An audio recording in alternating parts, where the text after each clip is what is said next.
Number 16 है TFR part D का। बहुत ही इंटरेस्टिंग क्वेश्चन है, इसको करने में मजा आएगा और आप लोग बहुत कुछ सीखोगे भी इससे। देखना, बड़े ध्यान से इसको सुनना। देखो क्या बोलता है question. Suppose G and H are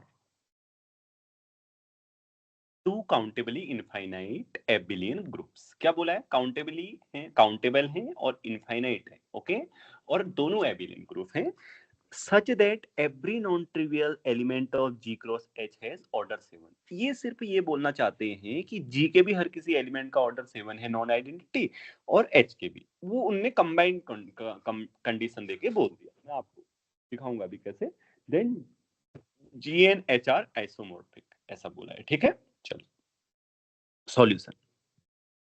तो ये ट्रू है, ओके।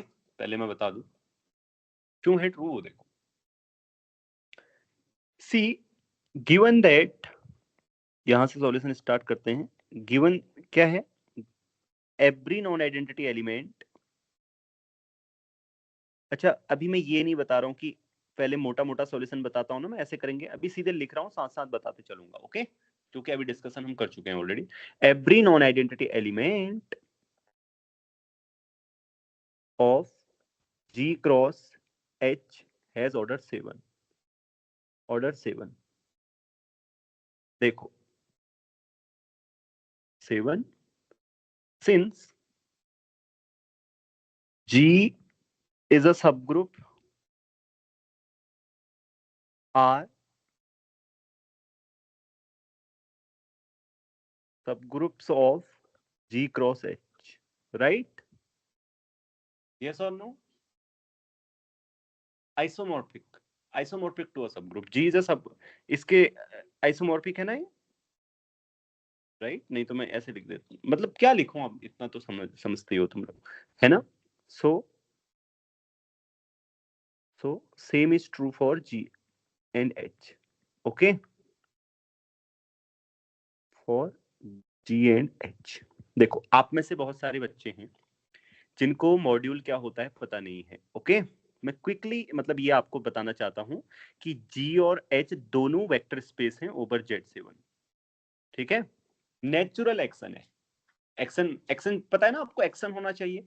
एक्स, क्योंकि जैसे आपका कोई भी एबिलियन ग्रुप वेक्टर स्पेस होता है, abelian group, right. M V जिसे आप बोलते हो, चलो वी से आप डिनोट करते हो, वेक्टर स्पेस होता है कब? जब एफ उसमें एक्ट करता है, यानी कि स्केलर मल्टीप्लिकेशन जिसे बोलते हो, उसको एक्ट करना बोलते हैं, ओके। तो एक एक्शन होता है जो दी गई चार प्रॉपर्टी को सेटिस्फाई करता है। चार प्रॉपर्टीज आपको पता है क्या है, राइट? उनको मैं रिपीट नहीं कर रहा।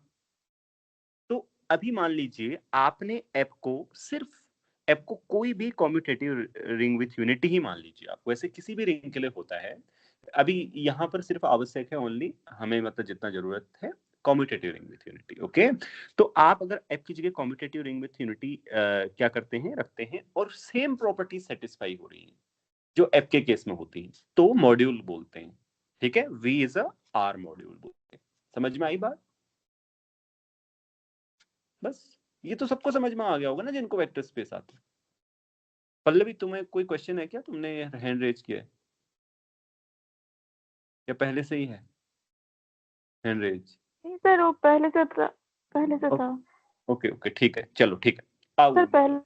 हाँ ठीक है, मॉड्यूल सबको समझ में आई ना बात? देखो अब मैं यहाँ पे लिख रहा हूँ both G and H are abelian, G comma H are abelian, abelian, so are Z modules, Z module, okay. Z module होंगे क्योंकि आपको पता है ना, देखो कोई भी एबिलियन ग्रुप हो आपके पास, उसको एडिटिवली डिनोट कर रहा हूं मैं उसको। जैसे कोई भी एबिलियन ग्रुप हो तो एक्शन कैसे डिफाइन करते हैं पता है? स्केलर मल्टीप्लिकेशन कैसे डिफाइन करते हैं, मतलब वैसे एक्शन बोला जाता है उसको मॉड्यूल की लैंग्वेज में, ठीक है। वही, क्योंकि आप वेक्टर स्पेस ही पढ़े हो बहुत सारे, तो आपके लिए बोल रहा हूँ। तो कैसे एक्शन डिफाइन करते हैं आपको पता है। एन ए का मतलब क्या होता है? ए, अगर पॉजिटिव है एन टाइम्स, अगर निगेटिव है तो फिर क्या करते हो आप? मॉड एन टाइम्स ऐड करते हो और आगे से निगेटिव लगा देते हो, राइट। ये आप देख लेना, वेक्टर स्पेस की सारी उस टाइप की प्रॉपर्टी सेटिस्फाई करता है, वो ऑलरेडी आप जानते हो, ठीक है। तो Z module and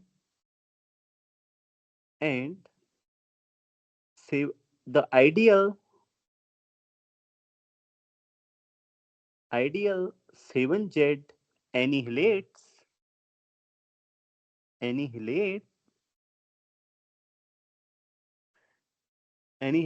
G, okay, और H। एनिहिलेट का मतलब जानते हो? एनिहिलेट्स का मतलब सोचो, जब भी आप एक्ट करोगे किसी भी एलिमेंट से 7Z के ना, जैसे आपके G का कोई भी एलिमेंट लो, तो आपको क्या लगता है 14 टाइम्स X या कोई भी एलिमेंट ले लो आप 7Z से, क्या होगा? 0 आएगा ना हमेशा। G और H को मैं एडिटिवली डिनोट कर रहा हूँ, हाँ, मतलब उनकी जो कंपोजिशन है एडिटिवली डिनोट कर रहा हूँ। यस और नो? राइट। तो ये है इसका एनिहिलेशन का मतलब, कि आप जब उससे एक्ट करोगे ना, यहाँ के किसी भी एलिमेंट से एक्ट करोगे तो वो 0 आएगा। सो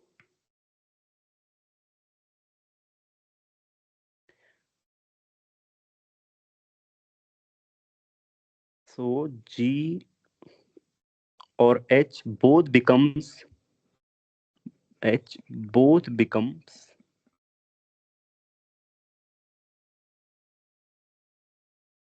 Z modulo 7Z module via the action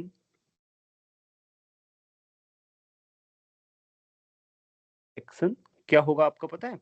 ये वाला, कि आप किसी क्लास से एक्ट कैसे करेंगे, ए बार से किसी एलिमेंट में एक्ट कैसे करेंगे, ये सिंपली AX, क्योंकि यहां से अगर आप कोई भी क्लास लेंगे उसको कोई इंटीजर डिनोट कर रहा होगा, तो आपने क्या करना है AX, क्योंकि ये सारी प्रॉपर्टीज ऑलरेडी सेटिस्फाई कर रहे हैं एक्शन वाली, जो मैं बोल रहा था वेक्टर स्पेस टाइप की प्रॉपर्टीज हैं। तो नेचुरली यहाँ का कोई भी एलिमेंट लोगे तो वो भी सारी प्रॉपर्टी सेटिस्फाई करेगा। अब देखो, जिसको ये समझ में नहीं आया वो घर में ये बैठ के कर सकता है कि ये एक्शन डिफाइन करता है। अगर जी आपके पास कोई भी एबिलियन ग्रुप हो तो मैं आपको बता देता हूँ उसको वेक्टर स्पेस कैसे बनाओगे आप। यहाँ का कोई भी एलिमेंट लो, अगर मल्टीप्लिकेटिवली डिनोट कर रहे हो तो Z7 का कोई भी आप क्या ले लो, कोई क्लास ले ली Z7 से, ठीक है, यहाँ से। तो इसको आप कहाँ से एंड करोगे, एक्ट कैसे करोगे, मतलब कैसे वेक्टर स्पेस बनाओगे? स्केलर मल्टीप्लिकेशन होगी a डॉट x की पावर a, अगर मल्टीप्लिकेटिवली डिनोट कर रहे हो, अगर एडिटिवली डिनोट कर रहे हो तो a। ओके, फिर verify that this becomes a vector space. Okay, समझ में आ गया कैसे? आप वो चार प्रॉपर्टी सेटिस्फाई ना करें इसलिए मैं बोल रहा हूं यहां से डायरेक्टली। ये आप जान लें हमेशा, अगर कोई भी आर मॉड्यूल होता है ना आपके पास, आर मॉड्यूल सपोज कोई भी वी आर मॉड्यूल है, तो अगर कोई आई आइडियल होती है जो वी को एनिहिलेट कर रही है, मतलब जब भी आप एक्ट करोगे वी में ना किसी भी एलिमेंट से आई के, तो 0 आ रहा है, तो आपका V R modulo I module भी बन जाता है। और एक्शन क्या होता है, यहाँ से कोई भी आर डॉट लो और वी का एलिमेंट लो, तो एक्शन वही होता है जो जैसे आर से एक्ट कर रहे हो। ठीक है looks, do you know this thing?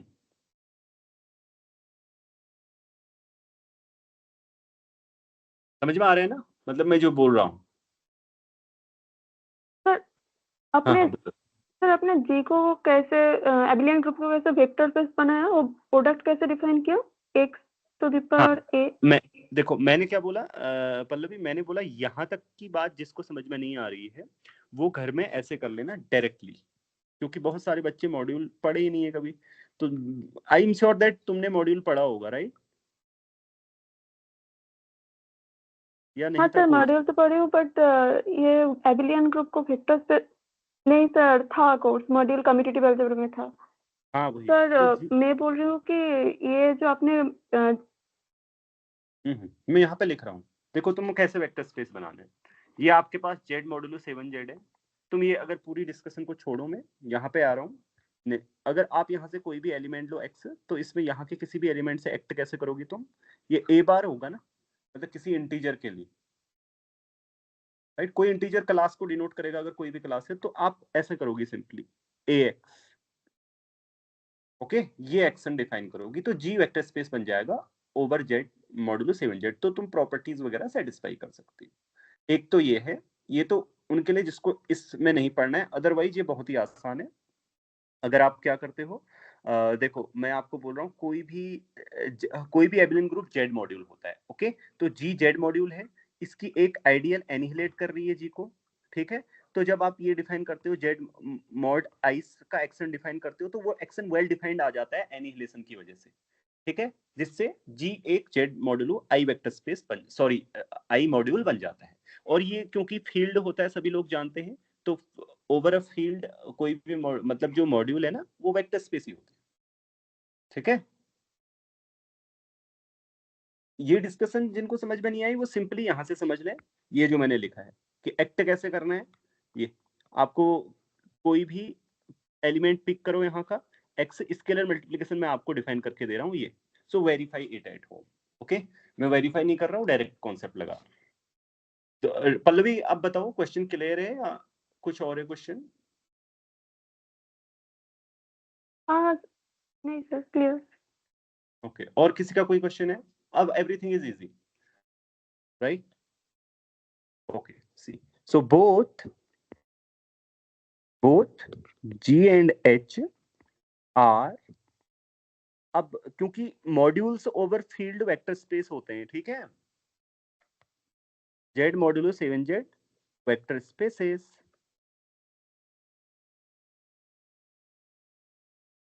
Vector spaces and countably infinite, finite. So both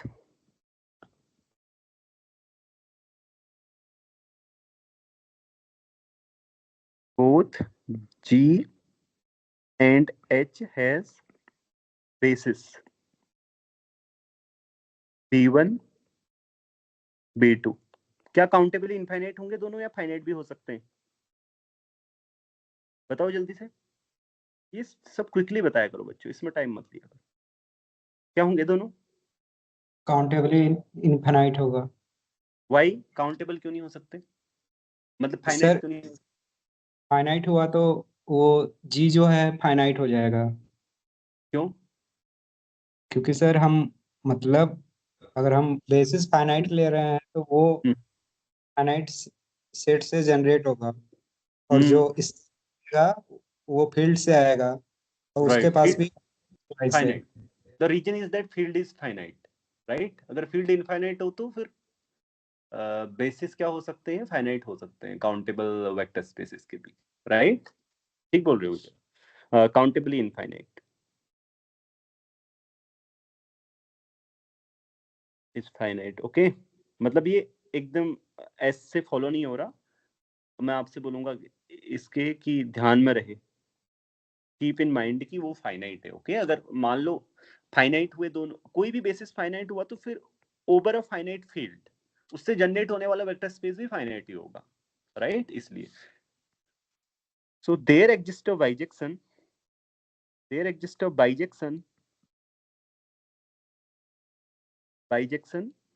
phi from B1 to B2, yes or no?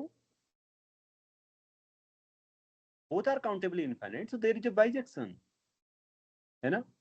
extending it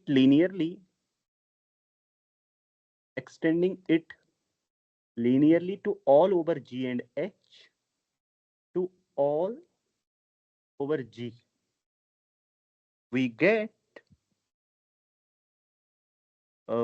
phi tilde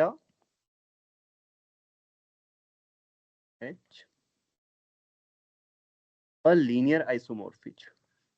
ये सब वेक्टर स्पेसेस में मैंने आपको बताया है, हाँ, लीनियर अलजेब्रा के लेक्चर्स में। सयन, लीनियर अलजेब्रा के लेक्चर्स में ऐसा बताया है?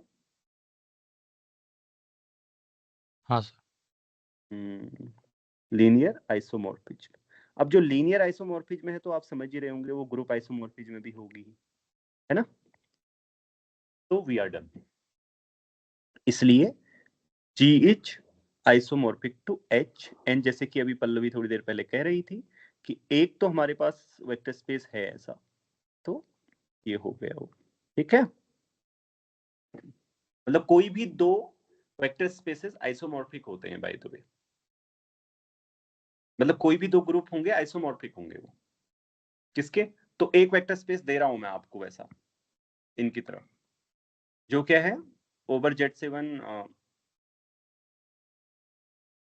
Z7 वेक्टर स्पेस है, और यू कैन जस्ट से कि ऐसे कह सकते हो ये एक ग्रुप है ना जिसमें वो सब प्रॉपर्टी सेटिस्फाई हो रही हैं, राइट है या नहीं? इसमें हर कोई एलिमेंट 7 ऑर्डर का है। ये डायरेक्ट सम है, मैं फिर बोल रहा हूँ, ये डायरेक्ट प्रोडक्ट नहीं है। डायरेक्ट सम का मतलब एक स्टेज के बाद अगर कोई भी सीक्वेंस लोगे ना आप यहाँ से, उसके सारे टर्म्स 0 होंगे, ग्रुप की आइडेंटिटी होते हैं। तो ये ग्रुप के आइसोमॉर्फिक होंगे सारे। इज इट क्लियर और नॉट? कोई कंफ्यूजन तो नहीं है? तो ये इसका सॉल्यूशन है। ओके, देखो आप में से बहुत सारे लोगों ने सोचा होगा कि इसके होना चाहिए, क्योंकि कई बार ऐसे होता है हमारे दिमाग में, अब यही अगर अकेला यही है सोचो, इसके अलावा कोई है नहीं, तो हमारे दिमाग में कुछ और तो आ भी नहीं सकता। एक तो हमने यही देखा है, तो हम सोचेंगे कि यार हो सकता है ऐसा, लेकिन वो हमें ये भी पता होना चाहिए कि वो क्यों ट्रू है। क्योंकि कई बार ऐसा होगा तुम टीएफआर का रिटन क्वालिफाई कर लिया तुमने, यही क्वेश्चन तुमसे अगर इंटरव्यू में पूछती है, तुम एक्सप्लेन नहीं कर पाए, तो देन ठीक है। ऐसा होता भी है हाँ, कई बार। क्योंकि मुझे एक बच्चा बता रहा था एनबीएचएम में, जब वो इंटरव्यू था उसका, तो एनबीएचएम में, तो वो मुझे बोला कि एनबीएचएम के पैनल में से एक पैनलिस्ट, कि आपने ये वाला क्वेश्चन किया है, तुम इसका एक्सप्लेनेशन बताओ। मतलब समझे, रिटन में किया होगा ना उसने क्वेश्चन, फिर वो बोला मैंने बता दिया। मुझे कई बार ऐसा हो सकता है, मैं ऐसा नहीं बोला टीएफआर में ऐसा होगा, but we should know the reason ना, we should eager to know the reason. Okay, समझ में आ रही है सबको बात? प्रमाणिक তুমি কোথায় আছো? हाँ सर। তুমি बोलोनी কেন? क्या बोलना है? अच्छा क्या बोलना, क्या मतलब आंसर और क्या बोलना है? तुम क्या समझ रही हो, कुछ रिपीट करना है जो मैं बोलूं? तो क्लियर है सब कुछ? हाँ सर। हाँ, किसी का कोई क्वेश्चन है तो पूछो। देखो सबसे पहले एक बात और बता देना चाहता हूँ, जब भी आप मैथमेटिक्स सीख रहे हैं ना, just not try to get good marks in exam. Okay, आप अच्छे मार्क्स लाओ, अच्छे मार्क्स लाना बहुत अच्छी बात है, लेकिन केवल अच्छे मार्क्स ही लाने पर पूरा ध्यान केंद्रित कर देना वो ठीक बात नहीं है। उससे फिर नुकसान हो जाता है कई बार, क्योंकि आप बहुत अच्छे मार्क्स लाए, ठीक है, कई बार ये होता है कि ऐसे में रैंक 1 भी बाहर हो जाते हैं पीएचडी इंटरव्यू में। ऐसे भी होते हैं कि आपकी रैंक बहुत अच्छी आई, अंडर 10 आई, लेकिन पीएचडी इंटरव्यू क्रैक नहीं हो पाया। और मे बी ऐसा नहीं कि लक खराब है, कि कई बार ऐसा होता है कि कोई बहुत ट्रिवियल चीज से एक्सप्लेनेशन नहीं आया, या मतलब वो सब नहीं कर पाए आप, है ना। एग्जाम में अच्छे मार्क्स लाए जा सकते हैं, आपको पता है ना नेट के एग्जाम्स में कितने अच्छे मार्क्स लाए जा सकते हैं। अगर आप सोचो, मैं आपको उदाहरण देता हूँ, 30 मार्क्स आप पार्ट ए में ला सकते हो, उसके लिए तुम्हें कोई हाई मैथमेटिक्स तो चाहिए नहीं, ला सकते हैं 30 मार्क्स। बहुत सारे ऐसे स्टूडेंट हैं जो 27 28 ऐसे मार्क्स मैंने देखे हैं, किसी के 30 भी देख रहा था मैं, तुम में से ही था कोई, पता नहीं, मुझे याद नहीं है। तो 30, और उसके बाद आप सोचो कि आपको बीएससी तक की भी वो आती हो, सिंपल कैलकुलेशंस वगैरह ईटीसी, उस नेट पे बहुत डिफिकल्ट नहीं है, आपने इजी इजी पिक करना आता हो आपको क्वेश्चंस, तो आप इजीली स्कोर कर सकते हो ना 150 के अराउंड। अब आपको लग रहा होगा कैसे क्या, ऐसा कहाँ होता है, बट अगर स्मार्टनेस से किया जा सकता है, गेसिंग, बहुत चीज है नेट के एग्जाम में ऐसी। मैं आपको बताऊंगा कि एग्जाम में कैसे अच्छे मार्क्स लग, तब मैं आपको बताऊंगा। तो रैंक आ जाएगी लगभग टॉप 10 तो पक्का है। अब रैंक टॉप 10 आ गई, लेकिन हमने सही से सीखा नहीं है मैथमेटिक्स को, फिर एक्सप्लेन नहीं कर पाएंगे और फिर फंस जाएंगे। तो इसलिए सब लोगों को ध्यान रखना है, चीजें बहुत अच्छी तरह से सीखना है। लेकिन अभी ऐसा नहीं कि चलो भैया सर ने बोला है बहुत अच्छी तरीके से तो एग्जाम में बैठ जाओ, अभी एग्जाम आ रहा है तो एग्जाम का ही करना है। ओके, लेकिन मैं आपको सिर्फ ये बताना चाहता हूँ कि आपने सीरियसली लेनी है चीजें घर में। ओके, चलो इसको यहीं स्टॉप करते हैं, अगला क्वेश्चन शुरू करते हैं, वो भी ऐसा ही इंटरेस्टिंग क्वेश्चन है।